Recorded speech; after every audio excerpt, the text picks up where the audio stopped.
राधे राधे आप सभी को। हर हर महादेव। कैसे हैं आप लोग? आशा करती हूँ सब अच्छे होंगे, कुशल होंगे, स्वस्थ होंगे, मस्त होंगे और खुश होंगे।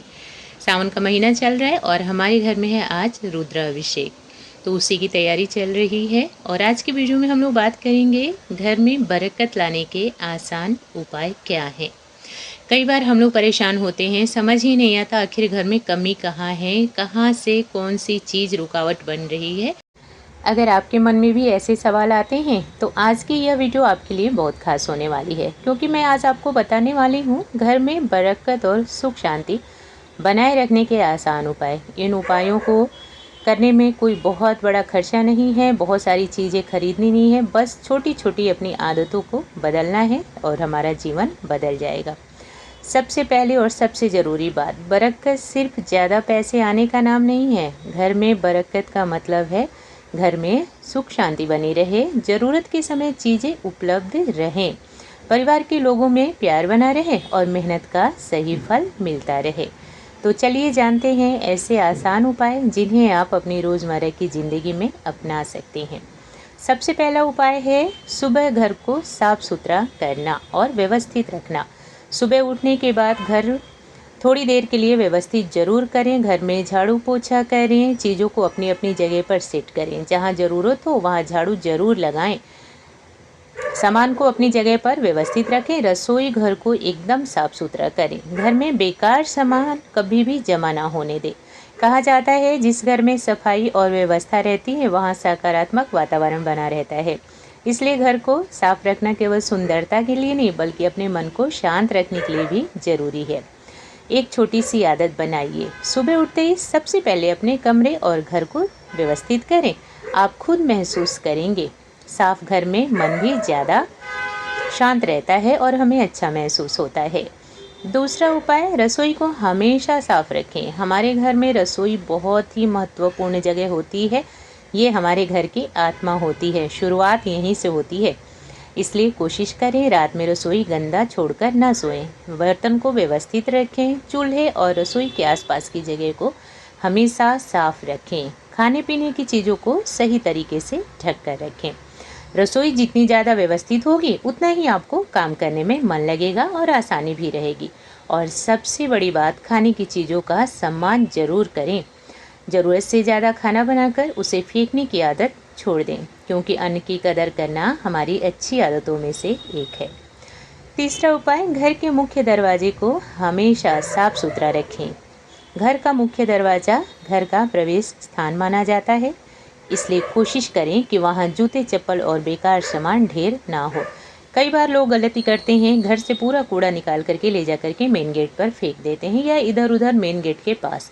ये हमारी बहुत बड़ी गलती होती है। बरकत हमारे द्वार से ही वापस लौट आती है। सफाई का मतलब केवल ये नहीं है कि आप केवल और केवल अपने घर में साफ सुथरा रख रही हैं। सफाई का मतलब है अपने घर के आसपास भी आप गंदगी जमा ना होने दें। इसलिए कोशिश करें घर के आसपास का वातावरण भी साफ सुथरा रहे। दरवाजे के आसपास सफाई रखना एक अच्छी आदत है। सुबह के समय दरवाज़ा और खिड़कियां खोल दें ताकि घर में ताज़ी हवा और प्राकृतिक रोशनी आ सके। छोटा सा बदलाव है लेकिन घर के वातावरण को काफ़ी बदल देता है और हमें अच्छा महसूस होता है। चौथा उपाय है घर में टूटे हुए सामान को जमा ना होने दें। कई बार ऐसा होता है जो चीज़ टूट जाती है उसे भी हम संभाल कर रखते हैं, जिनका महीनों सालों से इस्तेमाल ही नहीं हुआ होता है। केवल अपनी यादों में बसा करके उन चीज़ों को संभाले जाते हैं। टूटी हुई चीज़ें, खराब डिब्बे, पुराने बेकार सामान और ऐसी और भी चीज़ें जिनकी हमको ज़रूरत नहीं है लेकिन फिर भी हमने उसे संभाल कर रखा है। कभी इसलिए कि यह मेरे बच्चे का सबसे पहला गिफ्ट था, या फिर इसलिए कि ये मेरे पति ने मुझे सबसे पहले गिफ्ट किया था, या किसी और ने मुझे गिफ्ट दिया उसकी याद में समझ करके। समय समय पर घर की सफाई करते रहें, ऐसी चीज़ों को हटाते रहें। ये चीज़ें हमारे घर में नकारात्मकता को लाती हैं। सामान वास्तव में उपयोगी नहीं है उसे एकदम से अलग कर दें। घर जितना व्यवस्थित होगा उतना ही सामान ढूंढने में समय भी कम लगेगा और मन भी हल्का महसूस होगा, क्योंकि जो घर साफ सुथरा रहता है, हल्का रहता है, उस घर में रहने वाले लोगों का मन भी हल्का और शांत रहता है। पांचवा उपाय है खाने की बर्बादी रोकें। घर में बरकत की बात हो तो अन्न की बात ना हो, ऐसा हो ही नहीं सकता है, क्योंकि बरकत तो हमारे रसोई घर से ही शुरू होती है। हमेशा कोशिश करें जितनी ज़रूरत हो उतना ही खाना पकाएं। प्लेट में ज़रूरत से ज़्यादा खाना ना लें। अगर खाना बच गया है तो उसे सही तरीके से रखकर बाद में इस्तेमाल किए जा सकता है। अन्न की बर्बादी रोकना एक अच्छी आदत है। जो अन्न का आदर करता है उसकी ज़िंदगी संवर जाती है।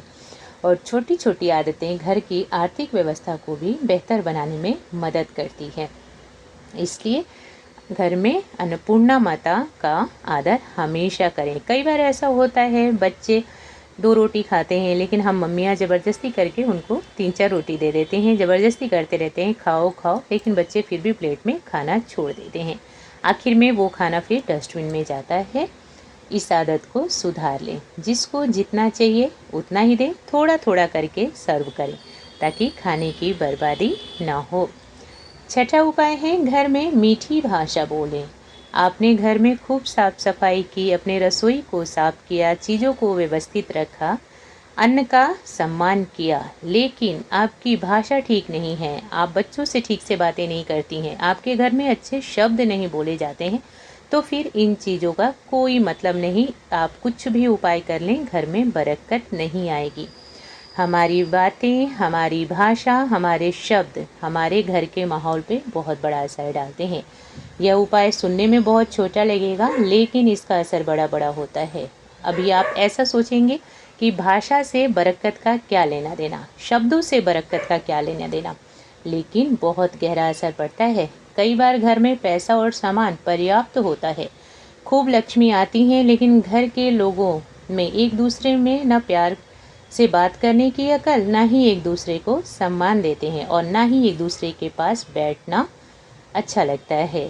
जिस घर में लोग एक दूसरे के प्रति सम्मानित नहीं, एक दूसरे को प्रेम नहीं देते, एक दूसरे की बातों को नहीं समझते, एक दूसरे का साथ नहीं देते, कुल मिलाकर के जिस घर के लोगों में आपसी प्रेम ना हो, उस घर में लक्ष्मी कभी टिकती ही नहीं है, घर में शांति महसूस होती ही नहीं है।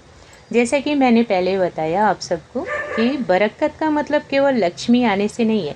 बरकत का मतलब होता है आपके परिवार में आपसी प्रेम, आपके घर के लोग आपस में एक दूसरे को सम्मान देते हैं, एक दूसरे को समझते हैं, एक दूसरे के साथ बैठकर अच्छी बातें करते हैं, बड़ों से कुछ सीखते हैं और छोटों को भरपूर प्यार देते हैं।